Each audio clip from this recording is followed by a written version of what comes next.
Bonjour et bienvenue dans cette première vidéo de la série Une longue histoire de la matière consacrée à l'abondance et à l'origine des éléments. Alors commençons par rappeler ce qu'est un élément. Bien, un élément c'est caractérisé par un nombre de protons qui est ici écrit en haut à gauche. Donc chaque élément correspond à un nombre de protons bien précis. Alors à partir de là, regardons ce que nous pouvons mesurer au niveau de l'abondance des éléments de nos jours. Commençons par l'univers et par le Soleil. On constate que les deux éléments principaux sont l'hydrogène et l'hélium.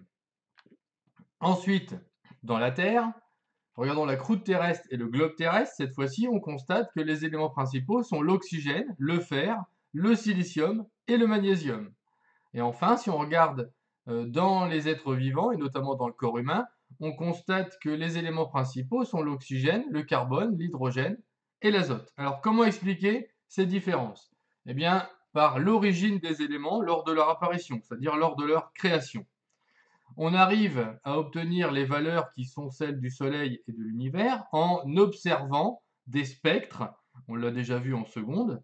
C'est la lumière qu'on observe et qui nous donne des spectres avec des raies d'absorption noire qui sont caractéristiques des éléments chimiques. Donc en regardant et en mesurant les valeurs de ces raies, on en déduit quels sont les éléments présents dans les étoiles. Alors pourquoi hélium et hydrogène? Tout simplement parce que ce sont les premiers éléments qui sont fabriqués au tout début de la création de notre univers, il y a 13,7 milliards d'années, dans ce qu'on appelle la nucléosynthèse primordiale. Alors c'était bien avant l'existence des galaxies et des étoiles.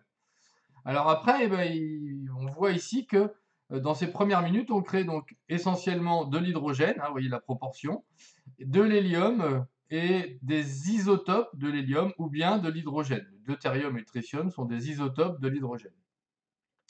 Alors après, il ne se passe plus grand-chose. Il faut attendre plusieurs centaines de millions d'années avant que se produise ce qu'on appelle la nucléosynthèse stellaire. Et comme son nom l'indique, elle a lieu dans les étoiles. Donc c'est au moment de la formation des premières étoiles.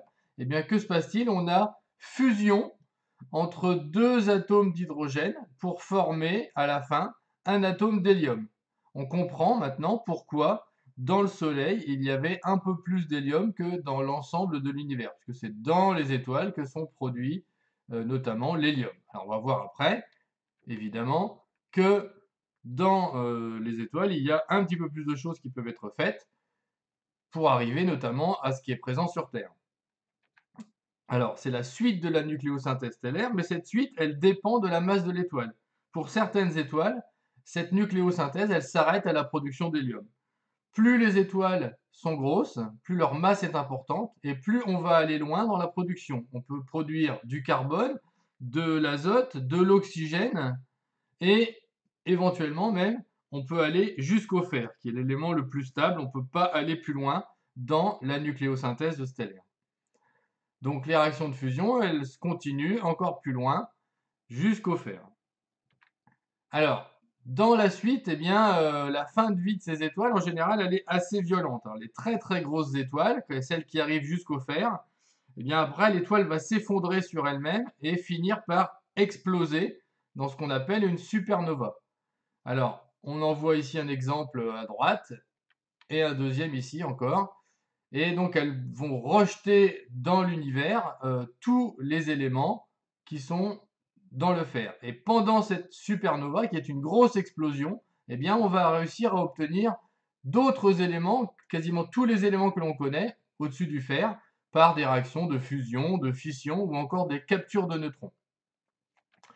Alors, ce sont tous ces éléments qui sont éjectés que l'on retrouve dans la formation de nouvelles étoiles. Alors, on a rappelé tout à l'heure que l'univers, elle avait 13,7 milliards d'années. Le système solaire, lui, seulement 4,5. Donc on peut imaginer qu'elle s'est produite après certaines supernovas, d'où, dans sa formation, l'existence des atomes bien plus gros que le fer. Donc on a ici une image de la formation d'une étoile et des planètes qui tournent autour. Alors, pour la suite, c'est l'histoire de la Terre qui va modifier l'importance de certains éléments, puisque au début, on a énormément de chutes de météorites et d'activités volcaniques qui vont modifier les éléments présents sur Terre. Et On se rappelle aussi peut-être que c'est une grosse météorite qui va être à l'origine de la production de la Lune. Donc voilà, c'est tout pour ces origines des éléments. Je vous remercie, à bientôt. Au revoir.